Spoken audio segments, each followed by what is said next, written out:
ಇದೀಗ ಬೆಂಗಳೂರಿನ ಇತರ ಪ್ರಮುಖ ಸುದ್ದಿಗಳನ್ನು ಫಟಾಫಟ್ ಅಂತ ನೋಡೋಣ ಜಸ್ಟ್ 5 ನಲ್ಲಿ.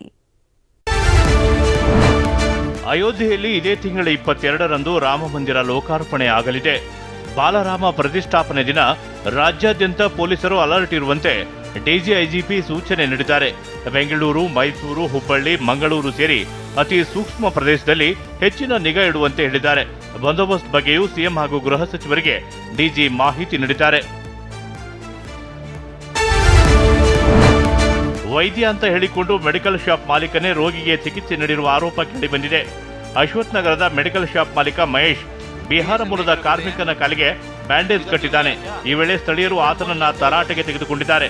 ಆದರೆ ನಾನು ಮಾನವೀಯತೆಯ ದೃಷ್ಟಿಯಿಂದ ಬ್ಯಾಂಡೇಜ್ ಕಟ್ಟಿದೆ ಎಂದು ಮೆಡಿಕಲ್ ಶಾಪ್ ಮಾಲೀಕ ಸಮರ್ಥಿಸಿಕೊಂಡಿದ್ದಾನೆ. ನಾನು ಆ ಥರ ಏನೂ ಮಾಡಿಲ್ಲ. ನಾನು ಮಾನವೀಯ ದೃಷ್ಟಿಯಿಂದ ಅವನಿಗೆ ಹೆಲ್ಪ್ ಆಗಲಿ ಅಂತ, ಅನುಕೂಲ ಆಗಲಿ ಪಾಪ ಅಂತೇಳಿ ಒಂದೇ ಒಂದು ಉದ್ದೇಶಕ್ಕೆ ನಾನು ಅವನಿಗೆ ಹೆಲ್ಪ್ ಮಾಡಿದೆ.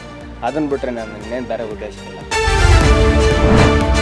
ರಾಜ್ಯದಲ್ಲಿ ನಕಲಿ ವೈದ್ಯರಿಗೆ ಕಡಿವಾಣ ಹಾಕಲು ಆರೋಗ್ಯ ಇಲಾಖೆ ಗುಪ್ತ ಕಾರ್ಯಾಚರಣೆಯ ಡಿಕಾಯಿ ತಂತ್ರ ಪ್ರಯೋಗಕ್ಕೆ ಮುಂದಾಗಿದೆ. ತಮಿಳುನಾಡಿನಲ್ಲಿ ಯಶಸ್ವಿಯಾಗಿರುವ ಡಿಕಾಯಿ ತಂತ್ರದ ಬಗ್ಗೆ ಅಧ್ಯಯನ ನಡೆಸಿ ಸರ್ಕಾರಕ್ಕೆ ವರದಿ ನೀಡಿದ ಇಲಾಖೆಯ ಕಾರ್ಯಪಡೆ ಸ್ಟಿಂಗ್ ಆಪರೇಷನ್ ಮೂಲಕ ನಕಲಿ ವೈದ್ಯರ ಬೇಟೆ ಆಡುತ್ತೆ. ದಾಖಲೆ ಸಂಗ್ರಹಿಸಿ ರೇಡ್ ಮಾಡ್ತಾರೆ.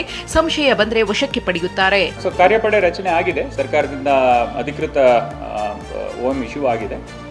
ಟಾಸ್ಕ್ ಫೋರ್ಸ್ ಕಮಿಷನರ್ ಅಡಿಯಲ್ಲಿ ಮತ್ತು MD/NHM ಇದರಲ್ಲಿ ರಚನೆ ಆಗಿದೆ. ಮುಂಬರುವ ವಾರದಲ್ಲೇ ಒಂದು ಮೀಟಿಂಗನ್ನು ಇಟ್ಕೊಂಡಿದ್ದೀವಿ. ರಾಜ್ಯ ಶಿಕ್ಷಣ ನೀತಿ ರಚನೆಗಾಗಿ ಪ್ರೊಫೆಸರ್ ಸುಖದೇವ ಥೋರಟ್ ನೇತೃತ್ವದ ಸಮಿತಿ ರಚನೆ ಮಾಡಲಾಗಿದೆ. ಈ ಶೈಕ್ಷಣಿಕ ವರ್ಷಾರಂಭಕ್ಕೂ ಮೊದಲೇ ಸರ್ಕಾರಕ್ಕೆ ವರದಿ ಸಲ್ಲಿಸಲು ಸಿದ್ಧತೆ ನಡೆದಿದೆ.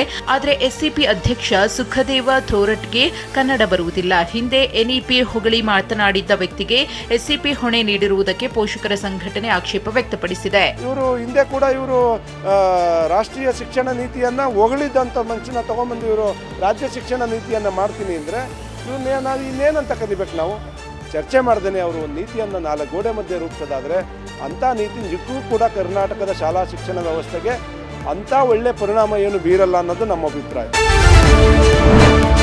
ಗಣರಾಜ್ಯೋತ್ಸವ ಪ್ರಯುಕ್ತ ಲಾಲ್ಬಾಗ್ನಲ್ಲಿ ಜನವರಿ 18ರಿಂದ 11 ದಿನಗಳ ಕಾಲ ಫ್ಲವರ್ ಶೋ ನಡೆಯಲಿದೆ. ಈ ಬಾರಿಯ ಫ್ಲವರ್ ಶೋನಲ್ಲಿ ಬಸವಣ್ಣ ಅವರ ಥೀಮ್ ಇರಲಿದೆ.